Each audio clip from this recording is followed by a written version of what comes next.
अस्सलाम वालेकुम। हम एएस लेवल की प्योर मैथमेटिक्स 1 की कंप्लीट वीडियो सीरीज़ के साथ हाज़िर हैं और इस सिलसिले में आपके सामने बुक मौजूद है कैम्ब्रिज की, जिसको कि हम सॉल्व कर रहे हैं और क्वेश्चन बाय क्वेश्चन हम इसको सॉल्व करते जाएंगे और कंप्लीट बुक का जो है वो वीडियो मटेरियल तैयार कर लेंगे। आज हम जहाँ तक पहुँचे वो इसकी एक्सरसाइज नंबर 1F का बहुत ही इंटरेस्टिंग क्वेश्चन नंबर 8 है। और जैसे कि मैं आपसे कहता हुआ आ रहा हूँ कि ए लेवल्स और ओ लेवल्स में डिफरेंस ये है कि यहाँ पे आपको थोड़ा सा अपना दिमाग ज़्यादा लगाना पड़ेगा। कॉन्सेप्ट्स तो वही शुरू में आपको मिलेंगे, वही पैराबोला है, वही क्वाड्रेटिक इक्वेशन है, लेकिन थोड़ा सा दिमाग ज़्यादा लगाना पड़ेगा और उसकी आदत हो जाएगी तो फिर वो आपको नॉर्मल लगने लगेगा। लेकिन ये वाले सवाल जो होते हैं ना, ये बहुत इंटरेस्टिंग सवाल होते हैं। इसमें तो बहुत ही मज़ा आता है करने में, क्योंकि इसको करने के एक से ज़्यादा तरीके मौजूद होते हैं। तो इस सिनेरियो में भी आप देखिए कि जानना क्या चाहते हैं। ए, बी और सी तीन पैराबोलाज हैं और इनकी जो है वो इक्वेशन मालूम करनी है। कुछ चीज़ें तो हमें वैसे ही नज़र आ रही हैं। हर पैराबोला में दूसरे के मुकाबले में कुछ थोड़ा सा मुख्तलिफ इन्फॉर्मेशन मालूम है। जैसे कि इस पैराबोला का हमें पता है कि वर्टेक्स क्या है, ठीक है, और हमें नज़र आ रहा है कि इसके एक्स इंटरसेप्ट्स नहीं हैं। इस पैराबोला के हमें जो जिसको कि सी कहा जा रहा है, इसके एक्स इंटरसेप्ट्स पता है और साथ में इसका हमें वाई इंटरसेप्ट भी पता है। ये जो बी पैराबोला है, इसका हमें वर्टेक्स पता है और इसके जो है हमें वाई इंटरसेप्ट भी पता है। और एक्स इंटरसेप्ट देखिए थोड़े से बीच में कहीं आ रहे हैं, तो एग्जैक्ट नंबर हम नहीं अंदाज़ा लगा सकते। तो तीनों की कुछ थोड़ी सी मुख्तलिफ सिचुएशन है। एक ऑप्शन ये भी हो सकता था ना कि हम देखें कि जहाँ पे ये पैराबोला और ये पैराबोला इंटरसेक्ट कर रहा है, तो उससे हम क्या कुछ सोचे नहीं। इस वक्त ऐसा सोचने की ज़रूरत नहीं है, बल्कि बहुत ऑब्वियसली नज़र आ रहा है कि वर्टेक्स, एक्स इंटरसेप्ट और वाई इंटरसेप्ट, इन्हीं की मदद से इक्वेशन बनानी है, क्योंकि ये गिवन ही नज़र आ रहे हैं। तो अगर मैं आपको याद दिलाऊं जल्दी से कि क्वाड्रेटिक इक्वेशन की जो फॉर्म्स होती हैं, हमारे पास जनरली तीन फॉर्म्स होती हैं। एक है y is equals to a x square plus b x plus c, और हमें पता है कि ये y इंटरसेप्ट होता है, ठीक है। इसी तरह से एक फॉर्म और होती है जो अभी आपने इस एक्सरसाइज में बार बार की है, कंप्लीटिंग द स्क्वायर कर करके ना। वो फॉर्म है a x minus f square plus g. ये एफ और जी जो कहा जाता है ना, ये इसके वर्टेक्स के कोऑर्डिनेट हैं। वर्टेक्स तो याद है ना, वो पॉइंट अभी जो हम डिस्कस कर रहे थे जहाँ से कि पैराबोला टर्न करता है, तो इसके वर्टेक्स के कोऑर्डिनेट्स हैं ये। तो अगर क्वेश्चन को इस शक्ल में ले आएंगे तो हमें पता है कि एफ और जी वर्टेक्स के कोऑर्डिनेट हैं। एफ जो है वो इसका एक्स और जी इसका वाई एक्सिस पे हमें पॉइंट बता रहा है, ठीक है। दोनों मिलके एक कोऑर्डिनेट बता रहे हैं वर्टेक्स के। एक और फॉर्म है जो कि हमें एक्स इंटरसेप्ट्स बता देती है। इससे वाई इंटरसेप्ट पता चल गया। अगर सिर्फ वाई इंटरसेप्ट पता है तो हम यहाँ से कुछ सोचेंगे। अगर वर्टेक्स पता है तो हम इस इक्वेशन को यूज़ कर सकते हैं। और अगर हमें एक्स इंटरसेप्ट्स पता है तो उसकी एक और इक्वेशन है, विच इज़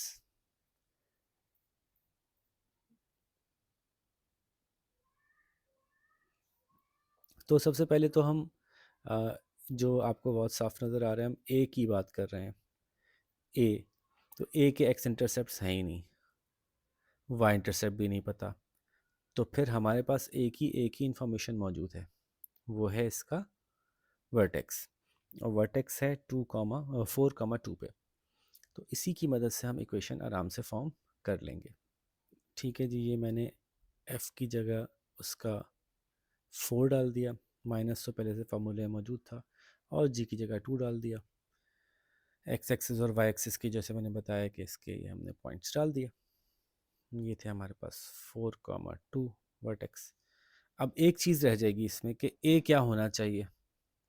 तो अब ए कैसे निकालेंगे इसमें, तो ये याद रखिए, चूँकि इस इक्वेशन में बस 3 अननोन हो गए ना, तो ज़ाहिर है इसमें लाजमन इस इक्वेशन के थ्रू जब आपको, इस मेथड के थ्रू जब आपने इक्वेशन बनाना चाह रहे हो, तो लाजमन आपको इस पैराबोला का कोई एक पॉइंट और चाहिए। वर्टेक्स तो मिल गया जिससे हमने ये और ये फिल कर दिया। अब हमें एक और मालूम करने के लिए x और y इनपुट करने हैं। इस पैराबोला का कहीं भी कोई भी एक पॉइंट और अगर हमें मिल जाए तो हम ये निकाल सकते हैं। फॉर एग्जांपल आप ये पॉइंट ले लीजिए, तो ये पॉइंट हमें पता है कि क्या है, 6, एक्स एक्सिस पे 6 और वाई एक्सिस पे 6, तो 6,6 है ये point.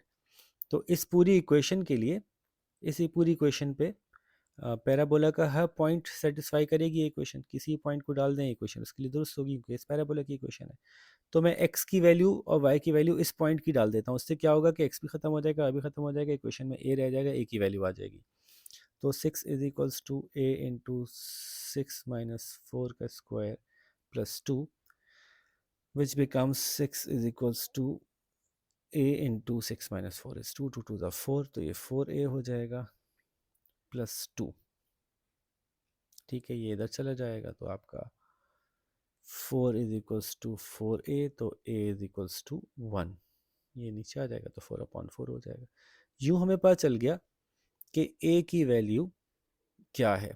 Now we know the complete equation कि y is equals to, a की जगह 1 लिखूँ अगर मैं, x - 4 का स्क्वायर प्लस 2, और ये 1 लिखने की ज़रूरत है नहीं, ज़ाहिर है। तो y is equals to x - 4 का स्क्वायर प्लस 2। तो ये हमारे पहले ग्राफ की इक्वेशन हमारे पास आ गई। ठीक है, अब ज़रा बी की बात करते हैं।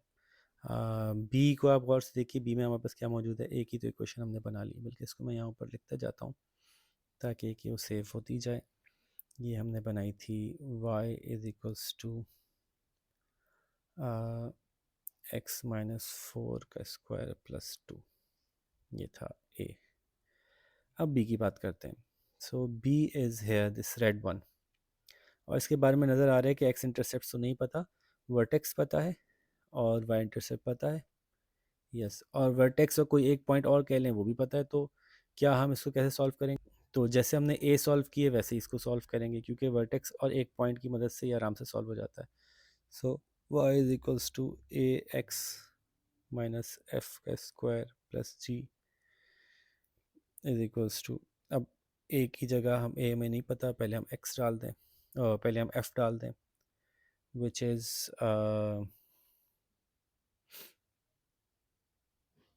वर्टेक्स क्या है अभी यहाँ पे, -2, -6। तो ये पे यहाँ पे -2 डालते हैं, -2 का स्क्वायर प्लस -6, तो ये हो गया ए एक्स प्लस 2 का स्क्वायर -6। ठीक है जी, और आपको पता है कि अब यहाँ से हम एक्स और वाई की कोई भी एक जगह की वैल्यू डाल देंगे और वो हमें पता है बहुत आसानी से। वैसे तो ये पॉइंट भी ले सकते हैं, सॉरी ये पॉइंट भी ले सकते हैं -4, 10, लेकिन मुझे तो ये पॉइंट ज़्यादा आसान लग रहा है, क्योंकि यहाँ पे x की वैल्यू 0 हो जाती है, y की वैल्यू 10 हो जाती है, तो इसको सॉल्व करना और भी आसान हो जाता है। ठीक है, तो y की जगह 10 डाला, a x की जगह 0 डाला, प्लस 2 का स्क्वायर -6, तो 10 is equals to 4a -6, 4 is equals to, ऐसा ही है, एक सेकेंड, यहाँ 6 माइनस हो रहा है तो यहाँ जाके प्लस हो जाएगा। 16 is equals to 4a, a is equals to 4 आ गया, ये 4 यहाँ डिवाइड हो रहा है तो ठीक है जी। तो अब ये इक्वेशन बन गई, यहाँ पे हम a की जगह 4 डाल देंगे, तो ये बन गई y is equals to 4x plus 2 का स्क्वायर -6। ये मैं यहाँ लिख देता हूँ, b is equals to y is equals to 4x plus 2 का स्क्वायर -6। ठीक है जी, तो ये एक ऑप्शन आ गया। अब हम बात करते हैं जी सी की, थोड़ा मैं इसको क्लियर कर लूँ। अब देखिए सी में तो बहुत कुछ मालूम है ना, ये एक्स इंटरसेप्ट मालूम है इसका कि जी आपके पास 2, 0 है, ये एक्स इंटरसेप्ट मालूम है 6,0, फिर आपको इसका वर्टेक्स मालूम है 2,8, एक पॉइंट भी मालूम है हमें, मतलब पॉइंट्स तो बहुत सारी मालूम है। तो इसको हम कैसे करें, इसको हम वैसे भी कर सकते हैं जो कि हमारा पिछले सवाल में तरीका था, और ऐसा भी कर सकते हैं कि जो हमारे पास ये वाली इक्वेशन है हम इसके अंदर पुट कर दें, जो कि टू इंटरसेप्ट्स वाली पोजीशन है। तो मैं ऐसा करता हूँ कि थर्ड मेथड से ये दिखाता हूँ, फिर सेकंड से भी कर लूँगा। आपको थर्ड से समझ में आ गया तो वेरी गुड, वरना आप सेकंड तक वीडियो देख लीजिएगा, और अगर थर्ड से समझ में आ गया तो हाँ वीडियो एंड कर लीजिएगा। तो मैं ये वाली इक्वेशन यूज़ कर रहा हूँ, y is equals to a x minus t और x माइनस ई। तो इसके अंदर हम d और e की पोजीशन डाल देते हैं। 1 इज़ -2, ये -2 है सॉरी, एंड 1 इज़ 6। अब आप कहेंगे -2 कहाँ डालूँ और 6 कहाँ डालूँ? भाई दोनों देखें बिल्कुल एक जैसे ही हैं, किसी में भी कुछ भी डाल दें, दोनों इंटरसेप्ट हैं, दोनों x से माइनस हो रहे हैं, दोनों ही मल्टीप्लिकेटिव फॉर्म में है बाकी इक्वेशन से, तो इसमें किसी में भी कुछ भी डाल देंगे कोई फ़र्क नहीं पड़ेगा। a x माइनस -2 और x minus 6, so this becomes a x plus 2 x minus 6 y is equals to, ठीक है जी। सो ये यहाँ तक आ गया। अब a की वैल्यू मालूम करने के लिए हम इसमें किसी पॉइंट की वैल्यू डाल देते हैं यहाँ पे, जैसे कि वर्टेक्स का पॉइंट था हमारे पास 2,8 निकला था, ये डाल देते हैं। तो 8 is equals to a 2 plus 2 2 minus 6, 8 is equals to a into 4 into -4, ठीक है जी। तो ये बन जाएगा हमारे पास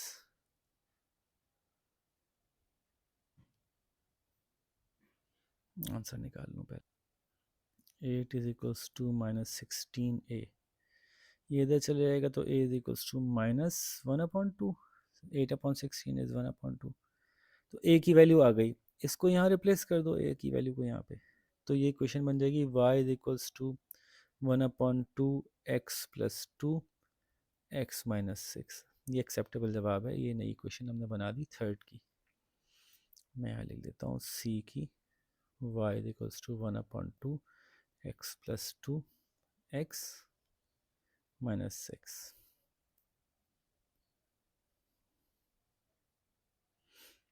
ठीक है, अच्छा माइनस लगाना तो भूल ही गया मैं, ये माइनस में आया था आंसर, ये मत भूलिएगा। ठीक है जी। तो अब मैं इसी सवाल को आपको दूसरे तरीके से दिखा रहा हूँ, तो अगर आपको वैसे समझ में आ गया तो ठीक है, लेकिन ये देखना चाहिए आपको एक दफ़ा। इससे क्या होगा कि आपको थोड़ा कॉन्फिडेंस आएगा कि आप अगर इस तरह से नहीं सोच रहे थे तो भी ठीक है। So let's do that.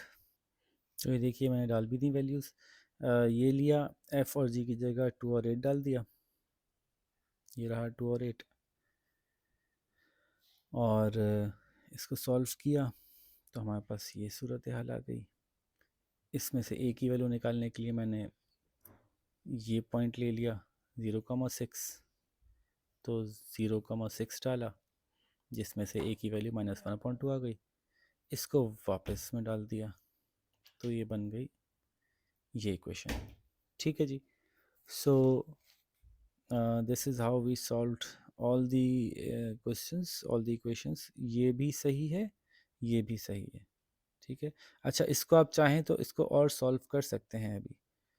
तो ये आपका एक एक्स जो है वो और मल्टीप्लाई हो जाएगा, x into x is x square हो जाएगा, और एक्स इंटू -6 एक्स हो जाएगा, फिर +2x हो जाएगा, प्लस -12 हो जाएगा। तो फिर ये इस तरह से और सॉल्व हो सकता है, एक्स स्क्वायर -4x -12, फिर इसको 1/2 से मल्टीप्लाई कर लेंगे तो y is equals to -1/2 x square plus 2x plus 6, ये भी एक आंसर हो सकता है।